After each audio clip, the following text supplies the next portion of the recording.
Bem-vindos de volta ao nosso estudo dos Provérbios. Estamos no capítulo 5. Eu irei ler o mesmo texto que eu li na nossa última lição, porque ainda estamos ali. Mas vamos um pouquinho longe de Provérbios hoje e passar por outros versículos do Novo Testamento. Portanto, vamos ver o capítulo 5 e iremos começar a ler no versículo 15. Bebe a água da tua própria cisterna e das correntes do teu poço. Derramar-se-iam por fora as tuas fontes e pelas praças os ribeiros de águas, sejam para ti somente, e não para os estranhos contigo.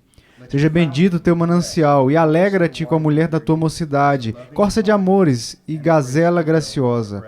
Saciem-te os seus seios em todo o tempo, e embriaga-te sempre com as suas carícias. Por que, filho meu, andarias cego pela estranha e abraçarias o peito de outra? Porque os caminhos do homem estão perante os olhos do Senhor, e Ele considera todas as suas veredas. Quanto ao perverso, as suas iniquidades o prenderão, e com as cordas do seu pecado será detido.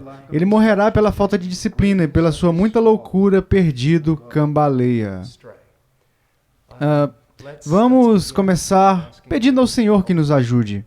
Agora, eu sei que eu estou orando agora para que este vídeo ainda vai ser lançado lá na frente. E para que vocês que estejam assistindo, quem sabe daqui a 5 anos, mas vocês percebem que vocês podem orar, especialmente por si mesmos, para que o Senhor ilumine as suas mentes, ou que Ele ajude outras pessoas que possam assistir o vídeo a entender a verdade bíblica e aplicá-la em sua vida. Portanto, vamos orar. Pai, obrigado por essa grande oportunidade. Obrigado a todos que estão assistindo a este vídeo. E eu oro, querido Deus, para que eles conheçam o seu Filho de uma maneira salvadora, amorosa. Querido Senhor, que eles perseverem na fé, que eles prossigam para conhecer ao Senhor, descansando em sua obra perfeita em favor deles.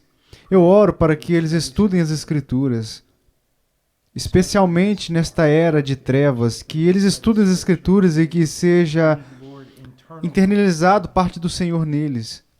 Que o Senhor se torne uma parte deles. Senhor, como eles disseram do seu servo, John Bunyan, que se cortássemos ele, iria sangrar a Bíblia. Ó Deus, especialmente os jovens, ajude-os, salve-os e continue salvando-os, Senhor, até que eles estejam diante de Ti perfeitos. Perfeitos, Senhor, através do sangue de Cristo. Agora, Senhor, nos ajude, ilumine nossas mentes, conceda-nos palavras para que possamos ensinar Sua palavra, em nome de Jesus. Amém. Agora, para começar, lembre-se, nós estávamos lidando com um princípio desse texto que não se aplica apenas ao casamento. Filhos, irmãos e irmãs, mas também a Deus e a justiça de Deus. E é isso, que a vida cristã é mais do que simplesmente dizer não à tentação de pecar. É também dizer sim a Deus e à justiça. E que a melhor forma de ter força sobre a tentação, de derrotar o pecado em nossa vida, não é apenas lutar contra ela, mas cultivar um relacionamento com Deus e cultivar um relacionamento com a Sua palavra. Agora, o contexto imediato aqui é que a melhor maneira de evitar a tentação de um adúltero ou de uma adúltera que deseja romper um casamento, destruir esse casamento, se você está sempre olhando para sua esposa, porque você se deleita com ela, não estará olhando para nenhum outro lugar. Se você está sempre olhando para o seu marido porque se deleita nele, então você não irá buscar em outro lugar. Então, é a ideia de cultivar.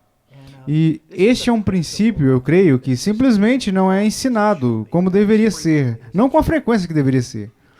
É que nós estamos sempre dizendo, diga não, diga não, diga não. Mas isso não é o suficiente. Se você disser sim, sim, sim para Deus e a sua justiça, para o seu marido, a sua esposa, a sua família, será muito mais fácil dizer não para todo o resto. Agora, uma coisa antes de prosseguirmos é isto. Se você assiste televisão, mídia ou YouTube, e eu não recomendo que vocês assistam muito, você irá descobrir que eles estão sempre desprezando o casamento. Sabe, o herói do filme geralmente não é casado. Ou as pessoas que estão em uma situação se divertindo juntas, geralmente todas solteiras. Isso simplesmente não é verdade. Jovens, me escutem. O casamento e a família são ordenados por Deus. E pense nisso. Ninguém te ama como Deus te ama. E ninguém te conhece como Deus te conhece. E ninguém é tão sábio quanto Deus é sábio. Portanto, se Ele ordena casamento e família e diz que é o melhor para você, ora, é o melhor para você. Em quem mais você deve acreditar? Em Hollywood? E, no entanto, Hollywood parece querer constantemente nos dizer que você não pode encontrar satisfação no casamento. Você não encontra satisfação na família. Mas eles também nos dizem que você não pode encontrar satisfação em Deus. E não pode encontrar satisfação no serviço a Deus. Você pode encontrar satisfação, segundo eles, no mundo. Mas precisam entender algo. A propaganda do mundo é muito diferente da sua realidade. O mundo tem sinais surpreendentes.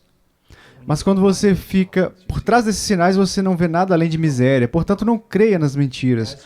Como jovens, vocês precisam, não de uma maneira excessiva, mas certamente, e também não com ansiedade, mas vocês precisam pensar no casamento. Mesmo quando são jovens. E as meninas precisam orar por seu marido. Se você provavelmente tem, como eu disse, 8 ou 9 anos, o seu marido provavelmente já está vivo neste planeta. E ele precisa das suas orações, da sua proteção, especialmente os jovens. Agora, alguns de vocês jovens, precisamos simplesmente segurá-los pelo colarinho e levantá-los assim para cima e dizer-lhes, vocês precisam ser santos, porque um dia vocês irão se casar. E vocês precisam se apresentar a uma garota como um homem santo e puro. E vocês precisam ser o protetor dela agora. Vocês precisam orar por ela agora. Ok? Ok. Dito isso, nós estamos no Antigo Testamento, é claro, no livro dos Provérbios. E estamos falando sobre como não precisamos apenas fugir do pecado, mas nós precisamos correr para a justiça. E nós simplesmente olhamos para 2 textos no Novo Testamento. Voltaremos a eles, mas também iremos adicionar outros.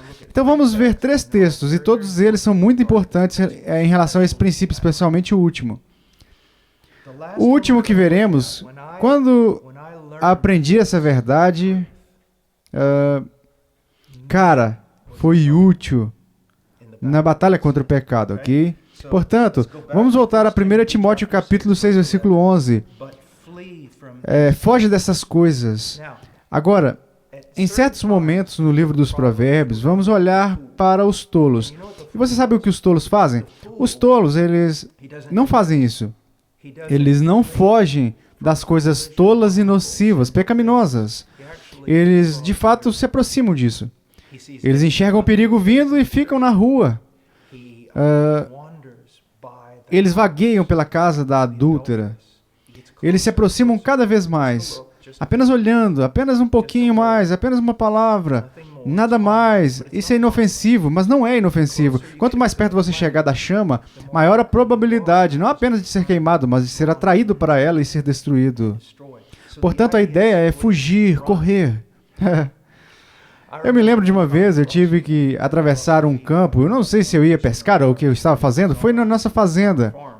E nós tínhamos um touro enorme, um touro charolês enorme, muito grande. E normalmente, ele era passivo, manso, mas ele me viu, eu tinha cerca de 8 ou 9 anos, e ele me viu e saiu correndo.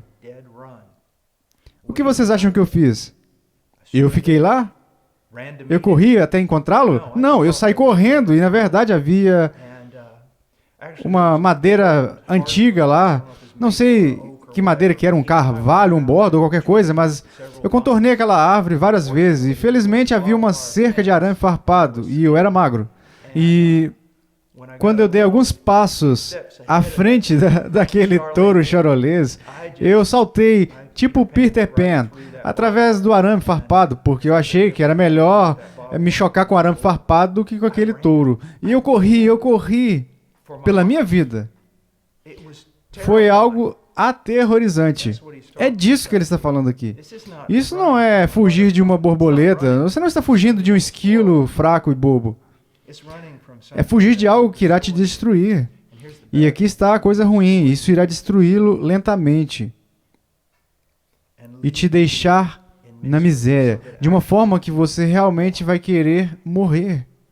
Sim, o pecado é mortal. Não há como eu exagerar o quão mortal é o pecado. O pecado destrói homens, mulheres, crianças, nações, o mundo. Portanto, ele diz, fuja disso. Ele não diz lute, ele não diz chame, encare na rua e diga para vir. Você está pronto para isso? Você está pronto para isso? Você não está. Eu não estou, ninguém está pronto para isso. Fuja disso. Evite a todo custo. Sabe, você pode se gabar de dizer que nunca foi derrotado em uma luta por um homem que pesava 136 quilos e era um boxeador profissional. E as pessoas dizem, isso é incrível, como você fez isso? Ora, eu não conheci um. Veja, evite o pecado. Não vá a lugares onde você será tentado. Isso não é apenas lugares físicos, são lugares cibernéticos. Não vá até lá. Simplesmente não vá lá. Então, mas fuja dessas coisas. O que são essas coisas? No versículo 9 de 1 Timóteo 6, são desejos tolos e nocivos. Tolices. Eu sei que nós tiramos sarro das tolices, até rimos de algumas delas. Ora, veremos que no livro dos Provérbios a tolice é mortal. A tolice em que Deus lhes diz, não ande por esse caminho, você irá morrer, e você ri, então você caminha nesse caminho. É tipo, o mundo inteiro é como apenas um bando de palhaços tocando tambores e marchando do alto de um penhasco. Os desejos tolos e nocivos, fuja deles. Agora, ele diz desejos, observe, ele não diz apenas a tentação que vem de fora, mas desejos de dentro. Quando você vir algo borbulhando em você, que deseja algo que Deus proibiu, bem, mate isso. Se você não é capaz de matar, vá até o seu pai, sua mãe, vá até um pastor piedoso, vá até alguém e diga, eu estou lutando e isso está crescendo dentro de mim. Ok? Mas foge dessas coisas, ó homem de Deus. Eu sei que está falando aqui com Timóteo, que era um emissário de Paulo e um ministro de Cristo. E então você diz, como você aplica isso às crianças? Ora, com bastante facilidade. Olhe para isso. Homem de Deus. Homem de Deus. Então, de Deus é um genitivo, certo? Pode ser um genitivo de posse, um homem pertencente a Deus, um genitivo de descrição. Um homem marcado por Deus. Você não pode compreender sem entender o seu relacionamento com Deus. Você percebe que ambas as coisas se aplicam a você? Mesmo que você tenha 8 anos, você é um filho de Deus. Agora, quero dizer, um jovem de Deus, você é de Deus. Você nem pertence a si mesmo. Você pertence a Ele. Ele te criou, Ele te sustenta e tem o direito de te dirigir. Ok? Mas também, você não apenas pertence a Ele, quer reconheça ou não, você precisa reconhecer isso e ter um relacionamento com Ele, para que ninguém possa entendê-lo sem entender o seu relacionamento com Deus. Por que você faz isso? Por causa de Jesus. Por que você faz isso? Por causa de Jesus. Por causa de Deus. Por causa do que Ele fez pelo homem. Paulo disse que foi constrangido pelo amor de Cristo.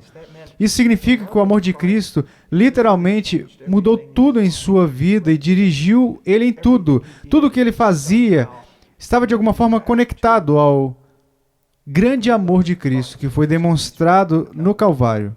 E isso deve ser você e eu também. Agora, ele diz, ó homem de Deus, foge dessas coisas. Antes, segue a justiça. A palavra às vezes é usada no grego para significar como quando você está perseguindo alguém. Então, imagine por um momento, isso aconteceu comigo uma vez. Eu era um garotinho, me metia em muitos problemas. Então, tínhamos esses cães selvagens que ficavam lá no nosso rancho. E Eles, de fato, eles são bravos, porque eles são selvagens e são perigosos, mas ao mesmo tempo eles não têm tanto medo do homem. E eu estava na floresta uma vez e eles começaram a me seguir. Alguns deles. Eu lembro que eu era um garotinho e eu estava de fato aprendendo. E eu saí correndo e eu me lembro desse medo que eu senti. Então imagine você por um momento sendo perseguido por uma matilha de cachorros, ok? E eles são simplesmente famintos, eles estão vindo para te pegar. Eu quero dizer, é simplesmente uma perseguição violenta. Bem, é disso que ele está falando aqui. Persiga essas coisas boas. Siga elas como se estivessem em uma matilha de cães selvagens, fugindo, como cristãos piedosos. E você está correndo com todas as suas forças. Você está com fome, você anseia, ok?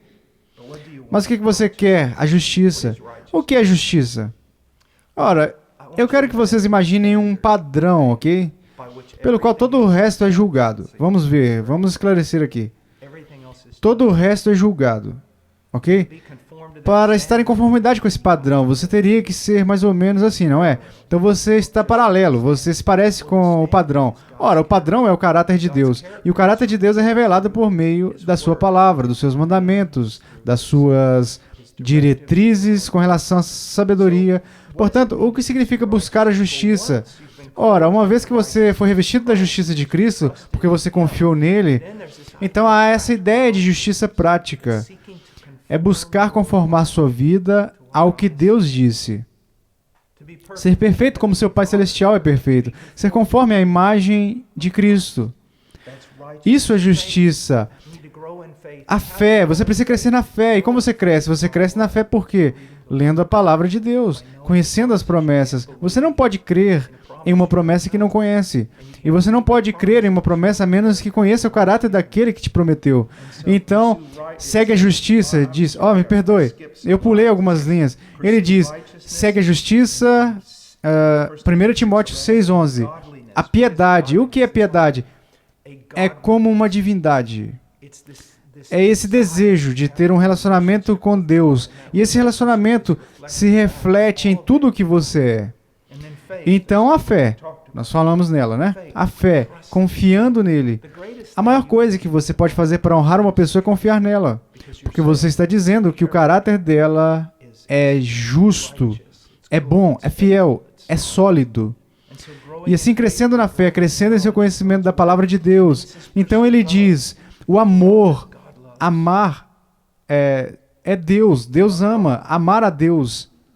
Amar os seus irmãos e irmãs em Cristo. Se você está buscando amar sua esposa ou seu marido, é muito menos provável que alguém irá conseguir te separar. Segue a constância. A constância é simplesmente a capacidade de ser consistente e de prosseguir. E então a mansidão. Eu sei que não é algo que pensamos às vezes, especialmente quando pensamos em masculinidade. Há um sentido em que os homens, se for preciso, eles são capazes de lutar. E eu quero dizer lutar mesmo, se for preciso. Mas quando não é preciso, eles agem com mansidão. Com mansidão. Vocês precisam ser capazes de segurar um bebê com a maior mansidão. Segurar a sua esposa e tocar a face dela com a maior delicadeza, como se ela fosse feita de vidro. E ao mesmo tempo lutar como um urso, se for preciso, para proteger aqueles que o Senhor te deu. Falaremos sobre isso mais adiante. Agora, assim ele diz, foge dessas coisas e persiga outras. Então, em 2 Timóteo 2:22, foge outro sim das paixões da mocidade. Fuja disso. E as concupiscências aqui são juvenis, esses desejos juvenis que estão dentro de nós. Quando vocês o enxergam surgindo, como eu disse, vocês precisam crucificá-los. E se você está lutando com isso e parece que não consegue a vitória, e parece estar crescendo dentro de você, então peça conselho piedoso dos seus pais ou de um pastor piedoso. Mas ele diz, mais uma vez, foge outra sim das paixões da mocidade. Faça o quê? Segue a justiça, a fé, o amor e a paz. segue a paz com aqueles ao seu redor, especialmente, isso é aplicável em um casamento. Persiga, segue a paz com sua esposa, com seu marido, segue a paz com seus irmãos e irmãs em Cristo, e os seus irmãos e irmãs na carne. Faça o que precisa ser feito biblicamente. Estar em paz com aqueles com quem você tem um relacionamento. E ele diz, com os que de coração puro invocam o Senhor. Vivemos em comunidade. E um casamento é uma comunidade de dois. Há uma comunidade de família, mas também há uma comunidade do povo de Deus. E nós não deveríamos estar vivendo a vida cristã como se fôssemos lobos solitários. Precisamos estar em relacionamentos bíblicos piedosos. Agora, eu quero ir até Tiago, capítulo 1. Tiago, capítulo 1. E vamos ver como esse princípio é trabalhado da maneira mais incrível.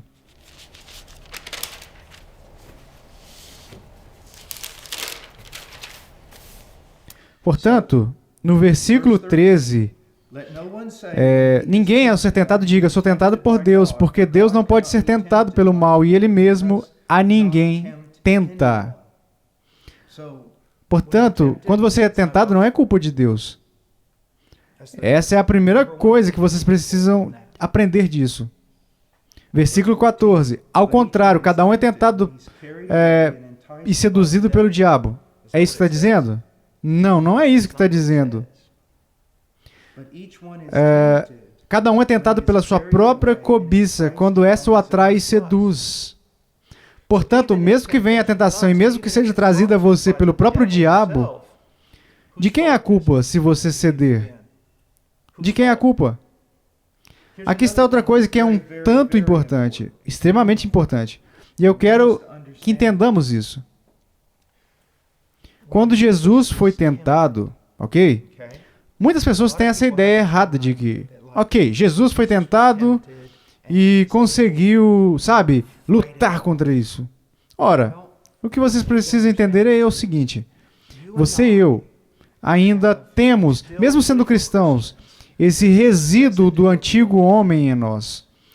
E pode haver desejos pecaminosos para que, quando vier uma tentação, pareça agradável para nós, pareça atraente. Talvez até a gente ache bonito, e a gente queira isso, a gente agarra isso. Isso porque mesmo nos cristãos ainda existe isso, eu gosto de dizer, um resíduo de quem éramos antes. Em Jesus, com ele não foi assim. Quando Jesus viu o pecado, quando ele foi apresentado a ele como uma tentação, vocês percebem que ele era santo, ele era puro. Ele teve que responder a isso, mas ele odiou. Ele odiava isso. Agora, então, o que isso significa para nós? É que precisamos não apenas fazer algo quando somos tentados, precisamos fazer algo muito antes de sermos tentados. E o que é isso? Precisamos crescer em piedade. Precisamos de Romanos capítulo 12, versículos 1 e 2, precisamos renovar a nossa mente. Precisamos não nos conformar com esta era, com esse mundo, mas precisamos renovar a nossa mente na palavra de Deus, na oração, nos bons livros, na comunhão, na igreja e ouvindo as mensagens expositivas. Precisamos renovar nossa mente para não ficarmos repletos desses desejos maléficos que, sabe, quando o anzol de Satanás passar, nós vamos querer e vamos morder a isca, ok? Portanto, outra maneira de derrotar o pecado não é no momento em que você é tentado, mas estar constantemente trabalhando para ser cada vez mais conforme a imagem de Cristo. Portanto, quando vier a tentação, você começa a odiá-la, como Cristo a odiou. Agora, ele diz... Versículo 14. Cada um é tentado pela sua própria cobiça quando esta o atrai e seduz. Então a cobiça, depois de haver concebido, dá à luz do pecado, e o pecado, uma vez consumado, gera a morte. Ok? O pecado é mortal. E isso é tudo. Veremos que mesmo quando voltarmos ao livro dos Provérbios, capítulo 5, o pecado é mortal. É mortal. Ele te mata. Todo problema neste mundo remonta a uma palavra simples, pecado. Nações estão em guerra, pecado. Crianças passando fome, vivendo na pobreza, pecado. A mamãe e o papai brigaram, pecado. Você desobedeceu a mamãe e o papai, pecado. Você está com raiva do seu irmão e ele está com raiva de você, pecado. Portanto, nunca confunda como o pecado é mortal. Agora, versículo 16. E ele vai dizer algo muito importante. Não vos enganeis, meus amados irmãos. Agora, ele os ama e quer que eles entendam algo em que não devem ser enganados. E o que é isso? Versículo 17. Toda boa dádiva e todo dom perfeito são lá do alto, descendo do Pai das luzes, em quem não pode existir variação ou sombra de mudança. Ele é sempre imutável, ele não muda, constante, é um Deus de bondade e luz, ele é assim. Agora, muitas vezes, quando as pessoas leem os versículos 16 e 17, elas os separam dos versículos 12 e 15. E ao fazer isso, eles cometem um grande erro. Eles pensam, isso não tem nada a ver com a tentação. Tem tudo a ver com a tentação. E se você puder entender essa verdade, será muito útil para você. Agora, qual é a verdade? Digamos que você é um adolescente e está começando a enxergar, sabe, as meninas. E as meninas estão começando a ver os homens. E você é um cara e você diz, cara, garotas, elas são melhores do que eu pensava quando eu era mais jovem. Elas são atraentes. Ok, não há nada de errado com isso. Mas aqui está o que Satanás vai fazer. Ele vai jogar com isso. Mesmo que seja um desejo muito saudável e puro, ele vai brincar com isso. E o que ele vai fazer? Ele vai oferecer a você a habilidade de satisfazer esse desejo, mas de uma maneira não bíblica. Agora, ele vai basicamente dizer algo assim: Deus não se importa com isso. Deus não está pensando nisso na sua vida. Ele não está pensando naquele desejo que você tem. Ele não está preocupado com isso. Ele só se importa com as coisas espirituais. Você está começando a reconhecer que o sexo oposto é atraente, bonito e coisas assim. Você iria amar ter um relacionamento? Ora, eu vou dar a você um agora. Porque Deus nem se preocupa com isso. Pegue isso agora, porque esta é a sua oportunidade. E veja, se você sentar aí, você pode dizer, ora, Satanás é um mentiroso. Isso é tudo que você tem? Ora, isso é o suficiente, ok? Ou que Deus ordenou, não faça isso. Ora, isso é tudo que você tem, é o bastante. Mas o que eu quero que vocês vejam é que há mais. Eu quero que vocês vejam através do engano. O tempo de Satanás, em algum grau, é mentir sobre Deus. Deus não se importa. Deus não se importa com esse desejo. Deus não está pensando sobre isso. E isso é uma mentira. Deus é quem criou o casamento. É quem criou a atração, ok? Então, o que você precisa dizer é que essa tentação é colocada diante de você para ter um relacionamento com uma garota ou um cara fora do casamento. Agora, Satanás está oferecendo a você, ou o mundo está oferecendo a você, ou alguém está oferecendo a você. Você pode dizer não, porque é a coisa certa a fazer. Ou pode ser mais forte. Você pode dizer não, não apenas porque é perverso e te conduzirá à ruína e à destruição. Você pode dizer não, porque sabe que, na verdade, Deus se importa com esse desejo que você tem. E você não vai aceitar essa oferta falsa que vai te conduzir à destruição da sua vida. Porque Deus, todo dom bom e perfeito vem dele. Tudo que você tem é esperar no Senhor. Você tem fé suficiente para esperar no Senhor? Você crê nele? Então, alguém vem até você e diz, sabe, aqui estou, me leve agora. Mas você reconhece que tudo isso está fora da vontade de Deus. Você rejeita porque está fora da vontade de Deus, mas rejeita porque sabe que é uma falsificação e que Deus tem um dom bom e perfeito aguardando por você, se você simplesmente esperar. Estão entendendo? Portanto, não é simplesmente rejeitar o mal, é correr para o bem. E neste caso, pode significar esperar.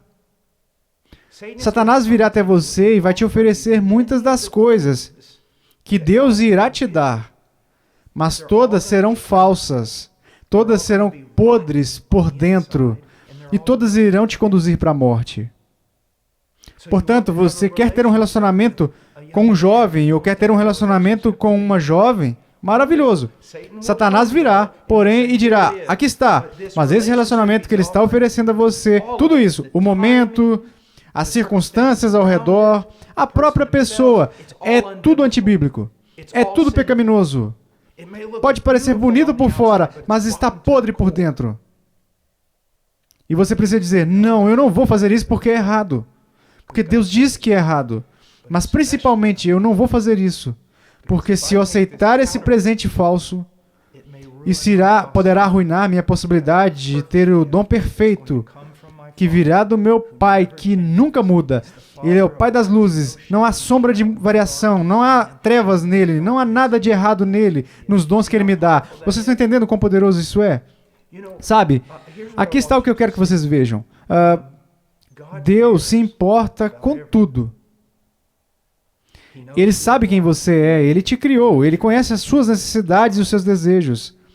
Há uma maneira de satisfazer esses desejos de uma maneira antibíblica. E isso irá te destruir.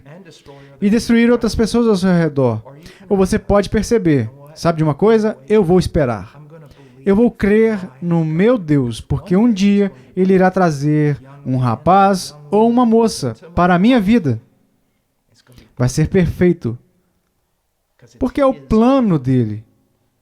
É a pessoa dele que ele tem para mim. Ok? Portanto, apenas para recapitular, fomos um pouco longe. Não é apenas fugir do mal. Embora isso seja definitivamente necessário, mais do que vocês imaginam. Não é apenas fugir do mal. É fugir para Deus e para a justiça de Deus. Seja um casamento ou uma família, ou qualquer tipo de relacionamento, ou simplesmente a própria vida. Ok? Eu espero que isso tenha sido útil. Iremos nos encontrar mais uma vez em Provérbios 5, na nossa próxima lição. Deus os abençoe. Deixe-me orar.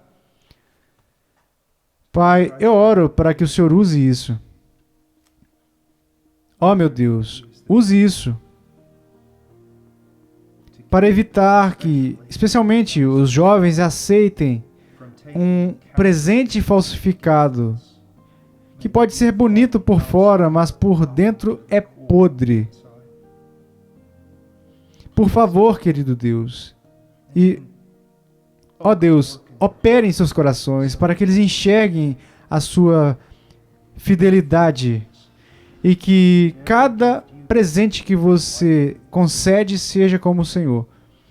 Ó, querido Deus, por favor, levante uma geração de jovens que caminhem não apenas no temor do Senhor, mas na alegria do Senhor. Em nome de Jesus. Amém.